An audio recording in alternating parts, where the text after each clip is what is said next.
sorry, but thank you for that. And I think that the part about loving thy neighbor is really lost on some people. And so the area where I'm from is Southwest Indiana. They understand that I am close to Detroit, and they are frightened for me because I am close to Detroit, and let me know that it's very scary for them that I'm close to Detroit, and I should make sure to vote Trump to keep those down. Like no censor. And so it's really a problem for me because I don't, like, for some people I'm out as an atheist, for some people it's just they think I'm still United Methodist. But it's difficult to know how to work with people, and I think the love thy neighbor thing is the basis that would help, but it's difficult. Yes, I appreciate that very much. This would be a book that you might find. You're hunting with Jesus, yes. Because it's all about a raucous, truth-telling look at the white working poor and why they hate liberalism. Okay. I tried to stir the pot a little bit here today. This is something that always leaves me in a quandary. How is it that Wall Street, and that's certainly a generalization, and the 1% ended up being aligned with the evangelicals in the Republican Party? Well, they seem like strange bedfellows. This fella was literally a good, dyed-in-the-wool Republican speechwriter for Nixon with a good pedigree, Kevin Phillips. I met him at a bookstore in Seattle, actually. And this is and I'm a historian of American history, labor history. Remember, say, John D. Rockefeller way back in the 19th century, Standard Oil, Andrew Carnegie's steel, rise of unions at the late 19th century, turn of the century. It really was the working man and the bosses, the railroad barons. They called it the Gilded Age. Plutocrats. They had issues with monopoly. It was an anti-monopoly law called, trust busting, Sherman Antitrust Act. There was a Republican, Theodore Roosevelt, who tried to have a progressive movement to take on the trust busters. So you could say that the Republican Party, with the industrialization of America, was the party of what I call bankers and golfers. New Deal had UAW-CIO, Franklin Roosevelt, Harry Truman, even up to John Kennedy until the early 60s, my time. We had this coalition, and some say the Southern strategy, some say civil rights, has had a polarizing effect. That, I guess, is the most objective word. So instead of race and class being integrated, there was a great book called Class, Race, and Labor, Working Class Consciousness in Detroit by John Leggett from Wayne State. Class, race, and labor, meaning that economics should be a starting point and should be a decider for a taxpayer. That's a calm way of what Bernie Sanders is saying. And Hillary is saying something similar, but she's a little more, she would tone it down. Bernie's the old barnstormer, like a Walter Reuther at the Battle of the Overpass. He's a little bit of a rock the boat guy, but that she's going in the same direction, but she's been under such siege from the earliest days of public life that she's approaching it more defensively and more cautiously. For some impatient young 20-somethings, they like Bernie because he's put it right out there. So some people like Trump. He put it right out there. Nothing wrong with a good old-fashioned. Klan used to run Indiana. The 1924 Democratic Convention went into, I think, 50 votes. It was a long, weeks-long convention. Klan dominated the Democratic Convention of 1924. Al Smith from New York was their foil. They were trying to block Al Smith. So that's the presidential history of the 20s.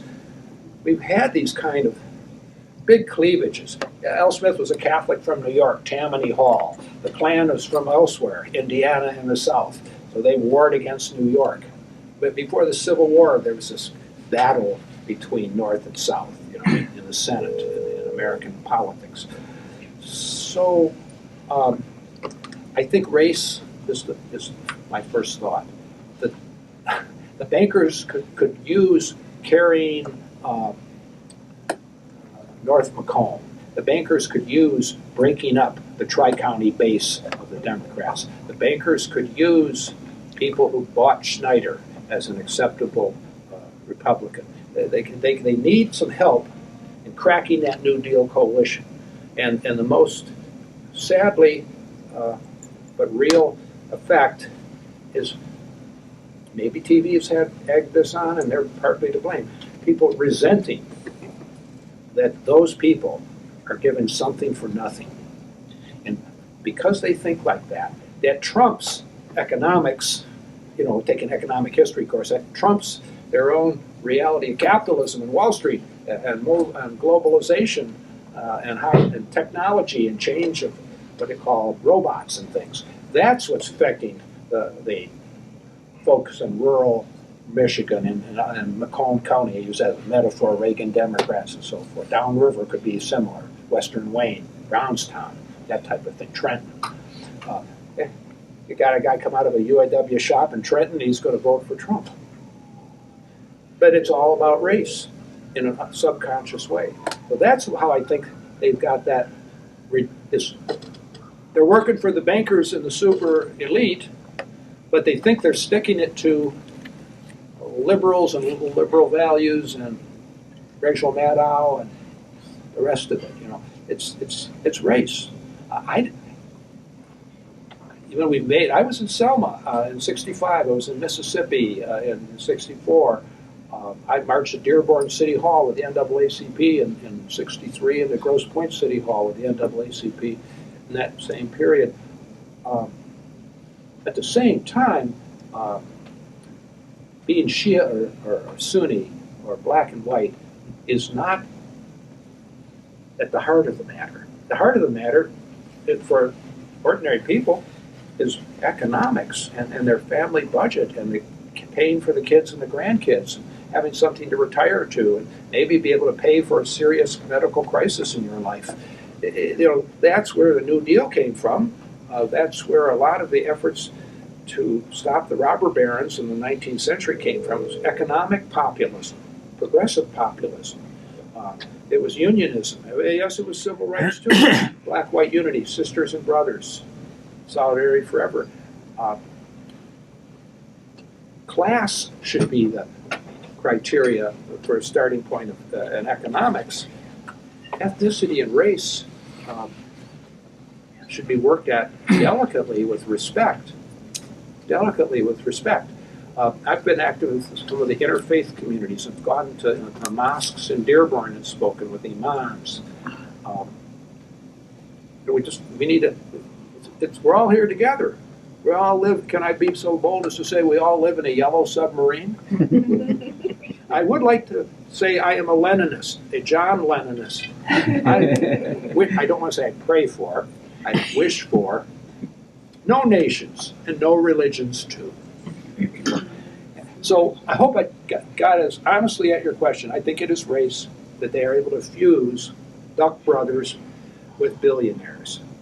Duck Brothers off the swamp, like their bikes, like the action, but they aren't zillionaires at the Oakland Hills Country Club. So breaking this, at least from a Bernie perspective, if you can break racism, then you should be able to break that link with, between the bankers and. Bernie's made a good stab at it. There is a proposition that one of the reasons for the Jim Crow laws in the South was to convince the poor white that at least you're better than the black man because we have all the restrictions and we beat them down both economically and in the police state. And with the advent of integration in the 60s, and then with Obama being elected president, these poor whites have saying, how can you say at least I'm better than the black man? There's one in the White House. And that was why the Tea Party was formed and has so much support, because they've gone all these years accepting the poverty that's forced on them by the 1%, knowing at least they were better than the black man. And now with integration and equal rights, and especially with the black man in the White House, they're saying, well, there's something wrong, the system has failed me. They sometimes call it the politics of resentment. It's not a really good, doesn't feel good in your heart. It's not really positive value. And the older I get, the more I'm inclined to think being more gentle with ourselves, more loving and accepting of ourselves, keep us alive and healthier longer. It's a better place to be a grandparent and a better place to be a neighbor. And so we don't want to have anger and self-blame and being poor me, I'm down here in southwestern Indiana, and nobody loves me, and that television set has somebody like Whoopi Goldberg on, and what's she doing in Hollywood, where I'm down here on a back road that is an old dirt road, and TV can be I wish we could clean up media. I had a guy come into Detroit with the Chamber of Commerce, and he said, you people don't appreciate how good your town is, you got great music, you got a self-esteem problem, you Detroiters. But who gave us a bad self-esteem? My 3 Detroit channels that take me through every shooting every night. You know? Come on, guys, give me a break. Where's my good news network? Where's my experience with Mother Charlesetta Waddles or Father Cunningham from the Focus Hope that he founded? Or all kind of good people all across the world. There are good people everywhere, everywhere. Some of them are atheists and some of them are religious, but we all have good hearts and we have a good side. We need to help the people climb up to the mountaintop there and have their good side shine and not let their fears run their lives, let alone fear run our whole country or the world. So thank you guys very much. Thank you for having us. Amaze yourself, amaze the world. Okay, don't leave me down. Don't go away. Okay, see, here, it's the amazing thing. These kinds of things happen to me all the time as an atheist leader, what happened with me with these guys. But I'd always have this good end result. I knew who this guy was. He had emailed me. He wasn't happy, not that he were ever unhappy with CFI, but it didn't offer him anything. He wanted more. And he didn't know anybody else that lived out there. And then this guy is hounding me. He had nothing against CFI, but it wasn't what he wanted. He wanted more. And so I said to these 2 guys, you guys got to talk. That's very true. And within, I don't know, a week. March. All of this has happened since March. Isn't this just amazing? Just because I happen to have 2 email addresses. Yeah. Thank you very much for having us. Well, what I want to do is I want to give them each a plaque. The plaque is for Outstanding Atheist Activist, which I think they are. It's their first award, probably. Yeah. And I'm hoping that it's not going to be your last. And I'm hoping that it's going to lead to bigger and better things. And so we have one for Christopher, and we have one for Chris, and we have one for Jonathan, even though he can't be here. And please let me know when the baby is born. I'm sure we'll post it all over the internet. Okay. Everybody set? Yeah? Okay, here's for Jonathan. All right. Thank you. Yeah, and thank you very much.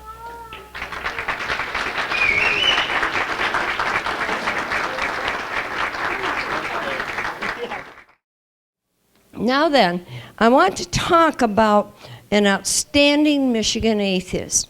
And that outstanding Michigan atheist is Marc Shaberman. So what happened some time ago is that the Secular Coalition for America is looking to form grassroots groups in every state in America. We're looking to have a Michigan branch of the Secular Coalition for America. In this case, the Secular Coalition for Michigan. And I hope that you figure out a way to become a member of this Secular Coalition, because this is where you can start flexing your political muscle, I guarantee it. Mark goes up and testifies in Lansing. I've gone up there once with him. And others are welcome to join us. We have a conference call the first Thursday of every month, Mark. We must grow. We need to grow. Hopefully, Ellen has inspired us.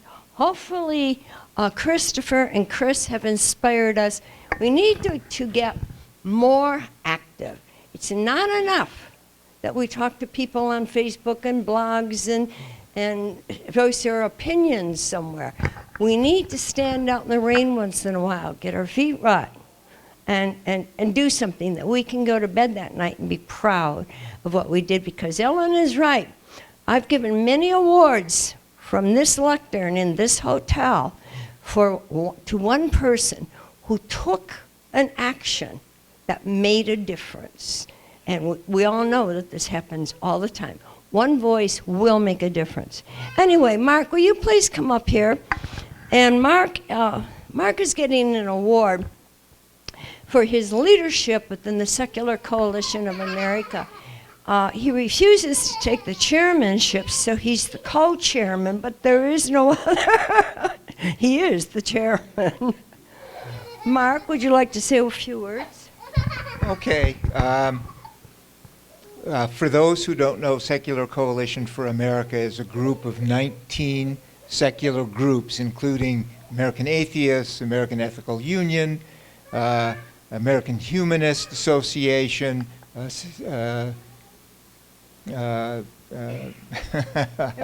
forget, the Jewish Humanists, the Unitarian Humanists, and they got together in order to provide one unified voice in Washington.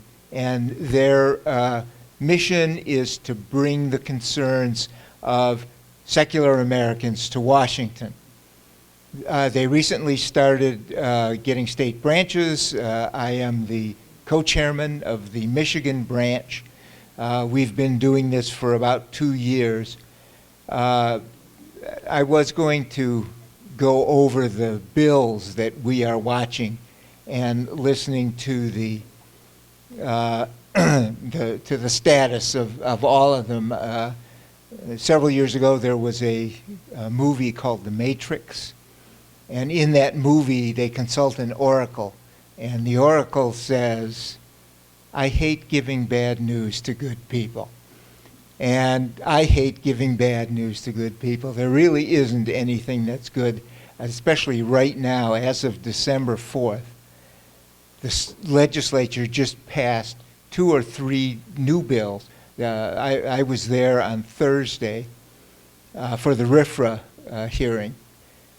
The testimony on that was over at about 10:30.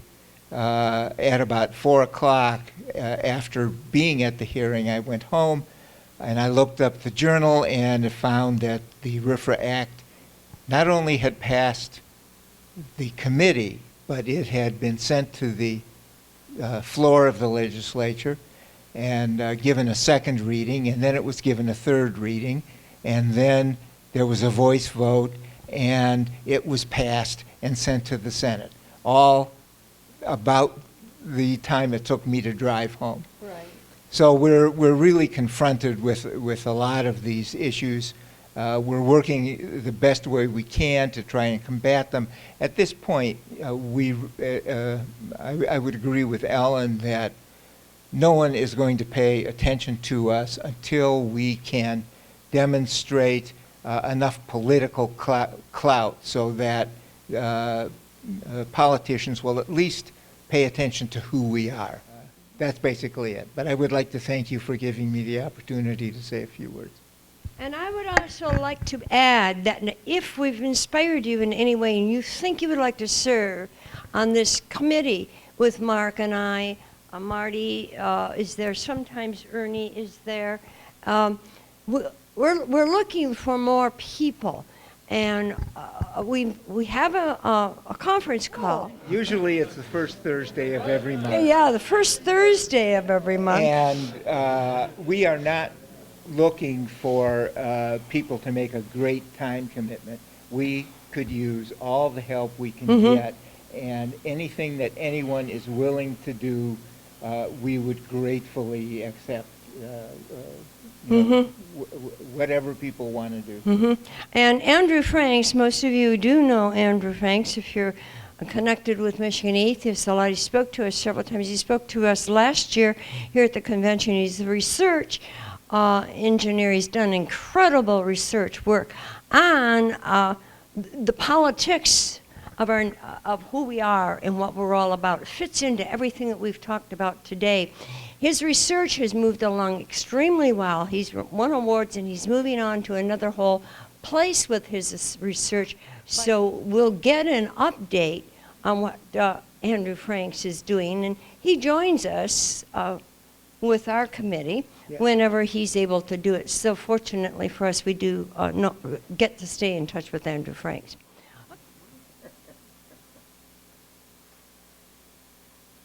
We done? You're done. Okay, thanks for having me.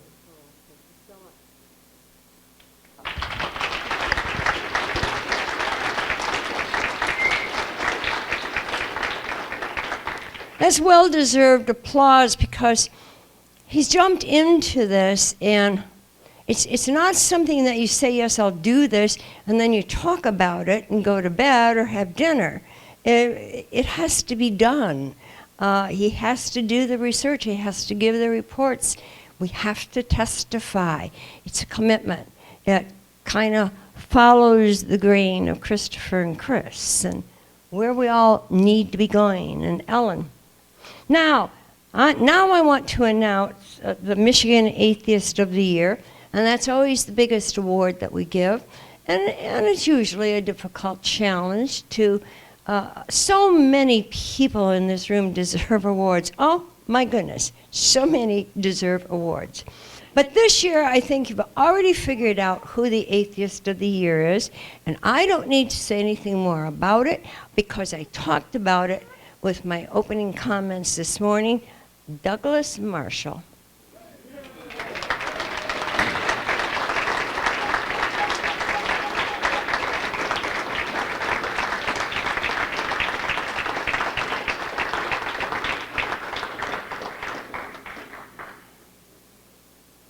Douglas Marshall's plaque reads, "For your tireless commitment to the voice of reason through equal access and 14th Amendment free speech."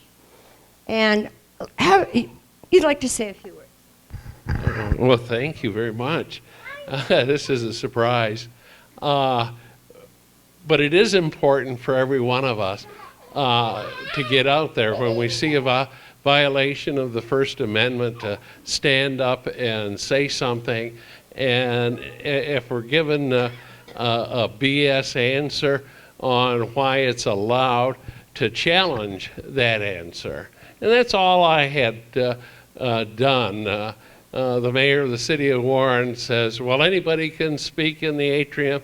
So I said, how about me? And they decided that atheists, although Christians are wanted, atheists are unwanted. But we all need to support the organizations. Americans United and Freedom from Religion have supported me throughout this process. And one way to support it is to get an application and join those groups. Because it's the membership dollars that pays for the lawyers, pays for the activities. Exactly. Thank you. And I'd like to just add one more little thing to this. Ellen touched on the horrible loss that Americans United suffered. Yeah, there's Rob, with the Greece case. But they're going after this in a different way right now, and they have compiled a unique form of, I'm not exactly sure what it's going to be, and I'm not sure you know, but they're looking for support because they want to try something new to go back to court with this issue. And I'm really proud to say that a few months ago, Michigan Atheists donated $100 to their legal fund for this purpose. These two organizations are the only two organizations that are really fighting their battles. Yes, Freedom from Religion and Americans United have supported me throughout the process, and I appreciate their support. Mm-hmm. Okay, does anybody have any comment or question that they want to ask Doug? Oh, right.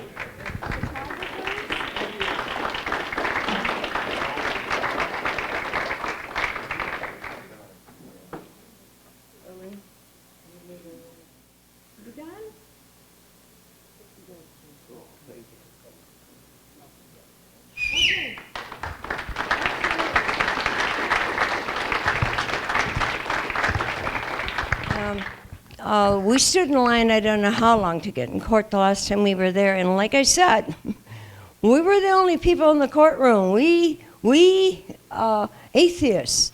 None of the theists, none of the politicians from Warren showed up. Their attorneys sat there looking a little, lonely and pathetic. But of course, Doug Marshall has this huge, massive team of attorneys, and without a doubt, some of the best constitutional attorneys in the country. So